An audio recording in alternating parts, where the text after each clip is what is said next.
Bayangkan Anda lagi bangun rumah impian nih. Anda udah beli tanah yang lokasinya strategis banget, tumpukan batu bata premium mudah nyampe, terus puluhan tukang udah siap sama alat-alat mereka. Tapi, ada satu masalah besar. Arsiteknya lupa ngasih cetak biru ya? Nah, bener banget. Arsiteknya lupa ngasih cetak biru atau blueprint ke Anda. Terus, apa yang terjadi? Tukang kayu mulai masang kerangka atap, padahal fondasi semennya belum kering. Iya, terus tukang ledengnya masang pipa air ngasal di tengah ruang tamu, kan? Betul, jadi kacau balau. Tanpa blueprint yang jelas, pembangunan itu berubah jadi bencana absolut. Dan disinilah obrolan mendalam kita hari ini bermula. Karena hal yang persis sama itu terjadi di dunia bisnis. Benar, dan ini sering banget disepelekan. Makanya, hari ini kita bakal ngebedah tumpukan dokumen tebal dari silabus manajemen operasional. Khususnya materi krusial di pertemuan ketiga. Oke, sumber materi kita hari ini apa aja nih? Wah, lumayan banyak. Kita punya rencana pembelajaran semester atau RPS tahun 2025, terus ada buku Manajemen Rantai Pasokan edisi 2024, Ada lagi? ada karya Dr. Dwi Novitasari yang judulnya Manajemen Operasi, Konsep dan Esensi. Sama satu lagi, Manajemen Operasional, Strategi dan Praktik Terbaik. Wah, sumber yang sangat solid buat sesi bedah materi kita kali ini ya. Pastinya. Misi kita hari ini bukan sekedar ngapalin teori ya, tapi ngebongkar gimana sih perusahaan itu merancang istilahnya dapur mereka biar bisa bertahan hidup dan pastinya mencetak keuntungan. Nah, untuk sesi kali ini, saya tuh ngebayangin diri saya lagi berdiri di tengah ruang cetak biru atau blueprint room dari sebuah pabrik manufaktur super modern. Oh wow, kedengarannya futuristik banget. Iya, di sekeliling saya, dindingnya itu dipenuhi layar digital raksasa. Anda bisa ngelihat analisis aliran material yang bergerak, nyala kayak pembuluh darah gitu, di peta 3 dimensi. Oke. Terus ada apa lagi di layar itu? Ada kedipan indikator persediaan bahan baku secara real time, terus grafik pergerakan mesin yang terus berputar nyari efisiensi maksimal tiap detiknya. Ruangan ini tuh ibarat otak dari semua produk fisik yang ada di sekitar Anda saat ini. Oke, mari kita bedah ini.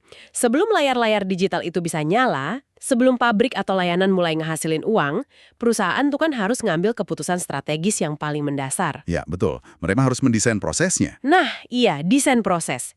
Gimana sih cara barang ini dibuat? Jadi gini, desain proses itu fondasi mutlak. Tujuan utamanya tuh buat ngubah input, kayak bahan baku, tenaga kerja, dan waktu, jadi output dengan pemborosan yang seminimal mungkin. Masuk akal. Dan keputusan ini bertumpu pada interaksi dua kekuatan yang tarik-menarik. Seberapa besar volume yang pengen Anda produksi, dan seberapa tinggi variasi atau kustomisasi dari produk tersebut. Oke, mari kita bikin ini lebih gampang dibayangin buat Anda yang lagi dengerin. Coba ingat-ingat kedai kopi favorit Anda. Kopi artisan gitu ya? Iya, kopi artisan. Kalau kita ngomongin volume dan variasi, apakah ini tuh kayak perbedaan antara barista di kedai kopi artisan yang bikin pesanan latte art khusus buat Anda dibandingin sama pabrik raksasa yang bikin jutaan saset kopi instan? Analogi yang pas banget buat ngebedah konsep ini. Kedai kopi artisan itu contoh klasik dari apa yang disebut fokus proses. Fokus proses, oke. Ya, volumenya rendah tapi variasinya sangat tinggi. Anda bisa minta susu oat atau extra shot espresso, atau mungkin tambah sirup karamel. Karena tiap pesanan unik, ya. Bener banget, karena unik, fasilitasnya tuh diatur berdasarkan aktivitas pembuatannya. Dan pekerjanya, si barista ini, harus sangat terampil dan adaptif. Oh, paham. Berarti pabrik kopi saset itu kebalikannya dong. Tepat, pabrik kopi saset beroperasi dengan fokus produk. Mereka tuh nggak peduli sama pesanan khusus Anda. Mereka cuma bikin satu macam aja ya. Ya, mesin mereka dirancang buat memproduksi satu hal dalam volume yang masif banget. Jalan 24 jam sehari, 7 hari seminggu. Variasinya pasti rendah banget tuh. Sangat rendah. Pekerjanya cuma mantau mesin dan peralatannya super spesifik. Nah, di antara dua ekstrim ini, ada juga yang namanya fokus repetitif atau modular. Modular tuh kayak gimana contohnya? Bayangin jaringan restoran fast food atau perakitan sepeda motor. Mereka punya modul standar, kayak roti, daging burger, keju. Komponennya udah ada, tinggal dirakit gitu ya? Betul. Dirakit buat ngebentuk beberapa variasi menu, tapi proses intinya tuh diulang-ulang. Terus, yang paling ambisius ada kustomisasi massal. Tunggu, kustomisasi massal. Kedengarannya kontradiktif. Memang, di sini perusahaan nyoba ngasih volume tinggi ala pabrik, tapi dengan kustomisasi ala kedai artisan. Wah, menantang banget. Tapi, pertanyaannya, gimana sebuah bisnis milih jalurnya? Maksud saya kalau perusahaannya punya modal triliunan rupiah, kenapa nggak langsung aja beli mesin otomatis tercanggih dan terbesar? Emang kelihatannya gitu ya? Iya kan, bukannya mesin otomatis yang kerja terus-terusan itu jauh lebih murah daripada ngegaji barista atau pekerja terampil yang bayarannya mahal? Nah, ini nih yang menarik. Ini tuh bukan soal seberapa besar modal yang dipunya perusahaan. Ini tuh soal jebakan trade-off atau kompromi finansial antara biaya tetap dan biaya variabel. Oke, coba jelasin lebih pelan. Kompromi gimana tuh? Kalau Anda milih jalan kedai kopi artisan, biaya tetap Anda relatif rendah. Anda cuma butuh mesin espresso standar sama ruangan kecil, Iya, nggak butuh pabrik triliunan. tapi biaya variabel Anda tinggi banget. Anda harus bayar gaji barista ahli buat setiap jam kerjanya. Oh, iya bener juga. Sebaliknya, kalau bangun pabrik kopi instan, itu nuntut biaya tetap yang astronomis. Ratusan miliar buat mesin khusus yang cuma bisa ngelakuin satu tugas. Tapi biaya per sasetnya jadi murah banget kan? Banget. Karena mesin itu muntahin jutaan saset sehari, biaya buat bikin satu saset kopi jadi remeh banget. Jadi ini tuh berat bertaruh ya, kalau pasar tiba-tiba bosan sama kopi instan dan pengen minuman herbal. Mesin ratusan miliar itu bakal jadi rongsokan. Soalnya nggak bisa dipakai buat ngerebus jamu. Wah, gila sih resikonya. Dan itulah kenapa desain proses ini adalah keputusan hidup dan mati. Begitu Anda milih fokus produk, Anda ngikat nasib finansial perusahaan pada mesin yang nggak fleksibel. Anda nukar fleksibilitas demi efisiensi ekstrim. Oke, jadi bayangin Anda sebagai pendengar udah mutusin desain proses bisnis Anda nih. Anda udah tahu apakah mau bangun kedai artisan atau pabrik saset. Berarti udah ada fondasinya ya? Udah. Nah, pertanyaan kritis berikutnya, di mana letak mesin espresso, mesin kasir, sama tempat cuci piring? Kedengarannya kayak urusan dekorator interior sih, tapi sumber kita bilang kalau tata letak atau layout ini adalah batas antara untung miliaran atau bangkrut. Tata letak itu perwujudan fisik dari proses yang baru aja kita bahas. Kalau tata letaknya buruk, itu bakal nyekik aliran kerja. Mencekik gimana tuh? Secara umum, perusahaan ngatur mesin mereka pakai beberapa cara. Kalau Anda bikin sesuatu yang ukurannya raksasa, kayak kapal pesiar atau gedung, Anda pakai posisi tetap. Oh, berarti produknya diem ya? Benar, barangnya diam, pekerjaannya yang datang bawa alat. Nggak mungkin kan Anda naruh gedung di atas ban berjalan? Jelas, itu masuk akal banget. Terus gimana buat produk yang bisa bergerak? Disinilah kita ketemu tata letak fungsional sama tata letak garis. Di tata letak fungsional, mesin dengan fungsi yang sama dikumpulin bareng. Kayak semua oven di satu ruangan gitu. Betul, semua oven di satu ruangan, semua mesin pemotong di ruangan lain.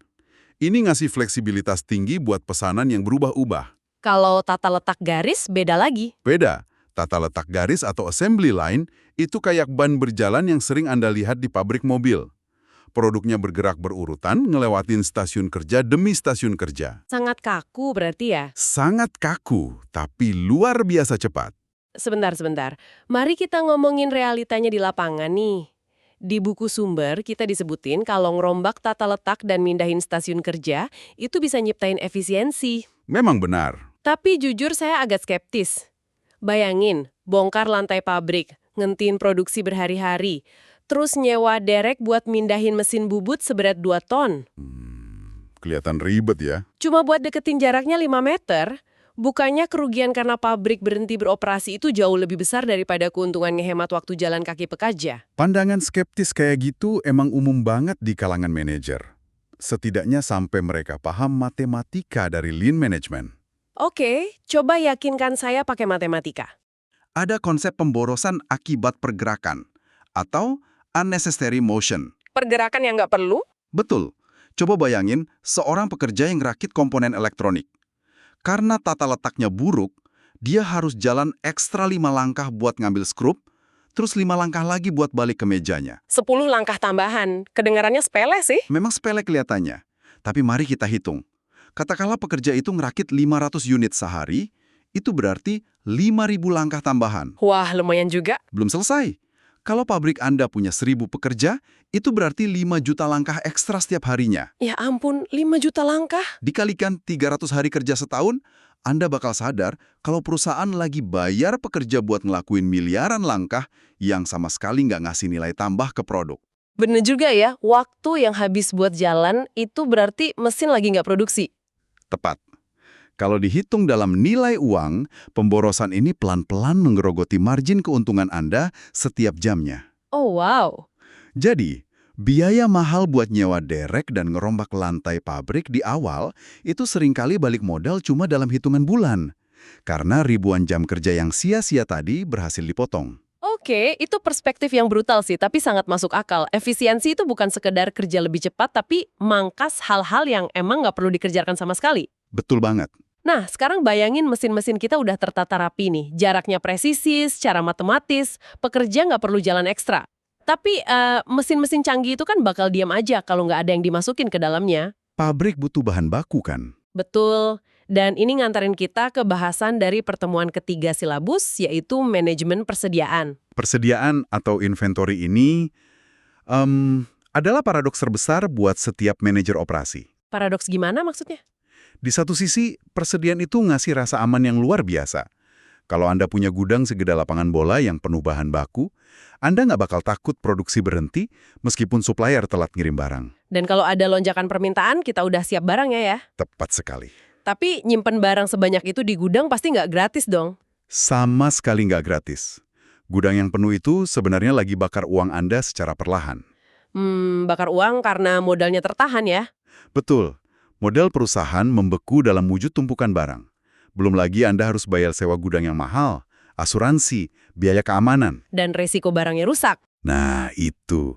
Gimana kalau barangnya berkarat, kedaluarsa, atau tren pasarnya berubah dan bahan bakunya nggak relevan lagi? Berarti rugi total dong. Iya, tapi di sisi lain, kalau Anda nekan persediaan terlalu ekstrim sampai kosong, risikonya juga fatal. Kalau bahan baku kurang, pabrik berhenti dong. Betul, lini perakitan berhenti total, pekerja nganggur walau tetap digaji, dan yang paling parah, pelanggan Anda lari ke kompetitor karena produk Anda kosong. Ini nih yang menarik. Buat jawab dilema ini, silabus kita ngenalin metode dari raksasa otomotif Toyota, yaitu Just in Time atau JIT. JIT ini revolusioner banget. Coba Anda bayangin, ini kayak senario masak di dapur sendiri.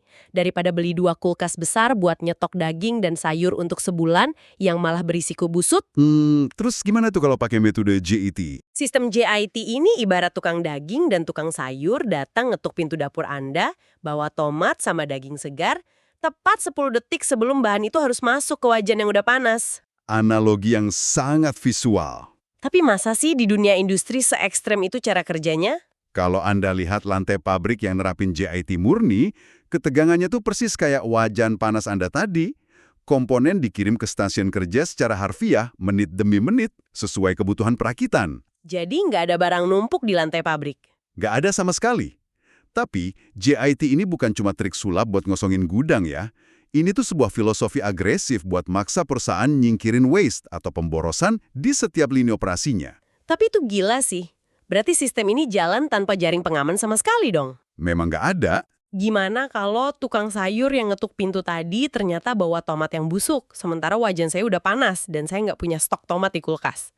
Proses masak Anda bakal hancur lebur detik itu juga. Wah, ngeri banget. Dan itulah titik kritisnya. JIT mengekspos setiap kelemahan dalam sistem Anda. Karena nggak ada stok cadangan buat nutupin kesalahan, metode ini nuntut kesempurnaan mutlak. Berarti suppliernya harus jago banget dong. Sangat. Pemasok Anda harus terintegrasi penuh dan pengirimannya harus punya akurasi tingkat militer. Kalau satu truk pengantar suku cadangan kejebak macet, seluruh lini perakitan mobil yang nilainya triliunan bisa berhenti beroperasi dalam hitungan menit. Oke, ini bawa kita ke lapis pertahanan berikutnya. Dengan sistem yang nekat dan rapuh kayak JIT, di mana satu komponen cacat aja bisa ngentiin pabrik, gimana cara perusahaan mencegah kehancurannya? Jawabannya ada pada pengendalian kualitas yang obsesif, yang kebetulan juga jadi topik krusial di literatur kita. Kualitas ya. Sistem persediaan yang sangat ramping nggak bakal bertahan hidup tanpa pengendalian kualitas yang Spartan. Kalau kita bahas konsep kayak Total Quality Management atau TQM, Iya, TQM. kita lagi ngomongin filosofi bahwa mencegah kesalahan itu jauh lebih murah daripada memperbaikinya. Masuk akal. TQM nuntut setiap orang di perusahaan, mulai dari staf kebersihan sampai CEO, buat terobsesi sama perbaikan kualitas terus-menerus. Dan ini disokong sama perangkat matematis berat kayak Six Sigma. Nah, soal Six Sigma ini, coba jelasin mekanismenya tanpa jargon teknis deh. Gimana sih cara mereka nyegah produk cacat? Oke, bayangin lagi analogi produksi massal tadi. Kalau Anda produksi 1 juta saset kopi instan, Six Sigma itu adalah sistem kontrol statistik yang mastiin dari 1 juta saset itu maksimal cuma 3,4 saset aja yang bubuknya menggumpal. Tunggu, cuma 3 atau 4 saset cacat dari 1 juta saset? Betul sekali. Itu sih nyaris mustahil ya. Secara statistik, itulah angka 99,99966% kesempurnaan. Oh, wow. Terus gimana cara mereka ngelakuin itu? Rahasianya, mereka nggak nguji produk di akhir. Oh, nggak di akhir. Terus di mana? Mereka mantau prosesnya secara real time. Mereka ngelacak setiap miligram gula yang masuk, kelembaban udara di pabrik, sampai suhu pemanggangan dalam hitungan sepersekian derajat. Jadi dipantau terus-terusan ya? Betul, begitu data statistik nunjukin ada deviasi kecil dari suhu optimal, mesin bakal dikalibrasi ulang sebelum kopi yang rasanya aneh sempat diproduksi. Ini bikin saya ingat sama studi kasus modern di literatur kita soal strategi dan praktek terbaik. Tentang otomatisasi ya? Iya, pabrik sekarang kan udah nggak ngandelin mata manusia lagi buat ngecek suhu oven. Mereka masukin teknologi Internet of Things atau IoT. Contohnya kayak di Tesla tuh. Nah, bener, Tesla. Mereka pakai ribuan sensor mikro di setiap lengan robot perakitan. Sensor ini ngirim data gigabyte per detik tentang torsi putaran tiap sekrup. Jadi, mereka bisa deteksi anomali mikroskopis detik itu juga. Kalau kita hubungin ini ke gambaran besarnya ya, transformasi digital dan otomasi kayak gitu bikin perusahaan bisa bereaksi lebih cepat dari kedipan mata manusia. Cepet banget dong. Banget. Mereka bisa nyesuaiin tata letak, kecepatan ban berjalan, dan pesanan bahan baku tanpa ada jeda komunikasi. Tapi, ini memicu keraguan mendasar saya nih. Keraguan gimana? Kalau kita punya bisnis yang desain prosesnya masih tumpang tindih, terus tata letaknya kacau balau sampai pekerja harus lari-lari nggak karuan. Terus sistem persediaannya juga berantakan. Berarti fondasinya berantakan ya? Iya. Terus tiba-tiba manajemennya panik dan mikir, ayo kita beli sistem IoT sama lengan robot ala Tesla harga puluhan miliar biar modern. Oh, ini sering banget kejadian. Nah, bukannya kalau kita ngelempar teknologi super cepat ke atas fondasi proses yang cacat, perusahaannya malah cuma bakal produksi barang cacat dengan kecepatan cahaya. Analisis yang sangat tajam. Dan ini ironisnya sering banget luput dari perhatian para eksekutif. Anda nembus tepat ke jantung masalah transformasi digital. Teknologi, mau itu robotika mutakhir, software ERP, atau AI, pada hakikatnya cuma sebuah amplifier, sebuah penguat. Penguat keadaan yang udah ada gitu. Persis. Kalau perusahaan Anda punya desain proses dasar yang elegan dan tata letaknya dirancang dengan kecerdasan efisiensi, teknologi bakal ngamplifikasi itu sampai ke tingkat presisi yang bikin kompetitor ketakutan. Tapi kalau sebaliknya, Kalau proses internal Anda cuma kekacauan yang disatukan pakai selotip operasional, teknologi mahal itu cuma bakal ngamplifikasi kekacauan tersebut. jadi robotnya malah bantu bikin masalah lebih cepat ya? Iya, robot nggak bakal perbaikin kebijakan stok yang buruk. Dia cuma bakal ngeeksekusi keburukan itu dengan lebih efisien dan ujung-ujungnya nguras kas perusahaan lebih cepat. Inovasi teknologi nggak bakal pernah jadi obat dewa buat proses dasar yang emang udah sakit. Kejeniusan sebuah bisnis itu nggak cuma dinilai dari marketingnya yang viral. Bener banget, ada hal lain di baliknya. Di balik setiap produk berkualitas tinggi yang sampai ke tangan Anda dengan harga murah, itu ada sistem yang nggak kenal kompromi. Semuanya bertumpu pada catak biru yang disengaja. Dari milih desain prosesnya ya. Ya, milih desain yang pertimbangin volume dan variasi. Terus ngerombak tata letak buat mangkas jutaan langkah sia-sia. Dan nari di atas tali pakai sistem persediaan presisi tinggi kayak JIT tadi. Betul. Dan akhirnya membentengin sistem rapuh itu pakai kontrol kualitas tanpa ampun sama teknologi cerdas buat nguatin fondasinya. Dan kalau kita ngerangkai semua efisiensi brutal itu, ada satu pertanyaan krusial nih buat direnungin bareng-bareng. Wah, apa tuh?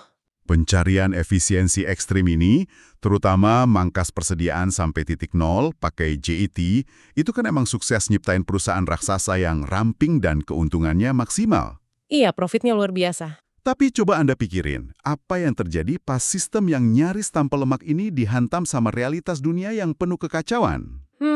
Pas ada krisis gitu ya? Betul, kayak pas pandemi tiba-tiba maksa pelabuhan tutup, atau pas krisis biopolitik dan bencana alam kayak tsunami yang mutus jalur pasokan global cuma dalam semalam. Wah, hancur dong rantai pasoknya. Makanya, apakah obsesi kita yang tiada henti buat jadi efisien dan terus menekan stok penyangga sampai habis, tanpa sadar malah ngebangun ekosistem ekonomi global yang hyper-fragile? Sangat rapuh maksudnya. Sangat amat rapuh. Bayangin, sebuah sistem luar biasa canggih yang bisa hancur berkeping-keping cuma karena satu kapal kargo nyangkut di terusan Suez. Wah, itu pemikiran yang nampar kita balik ke realitas sih. Di satu sisi kita ngilangin semua lemak pemborosan. Tapi di sisi lain, kita mungkin udah ngelucutin semua baju besi pelindung ekosistem produksi kita dari guncangan dunia nyata. Keseimbangan antara efisiensi mesin sama ketahanan krisis itu ternyata tipis banget. Benar. Oke, terima kasih udah gabung di obrolan mendalam kita hari ini. Mulai sekarang, cobalah Anda ngelihat dunia dengan kacamata yang beda. Pasti bakal ngelihat banyak hal baru. Iya dong. Pas Anda lagi ngantri di kasir atau buka paket belanja online, sadarilah tarian mesin, aliran persediaan, dan desain yang lagi gerak di latar belakang. Semuanya udah direncanakan, nggak ada yang kebetulan. Teruslah kritis dan perhatiin sekitar Anda ya. Betul banget. Teruslah belajar, dan sampai jumpa di sesi bedah materi kita selanjutnya.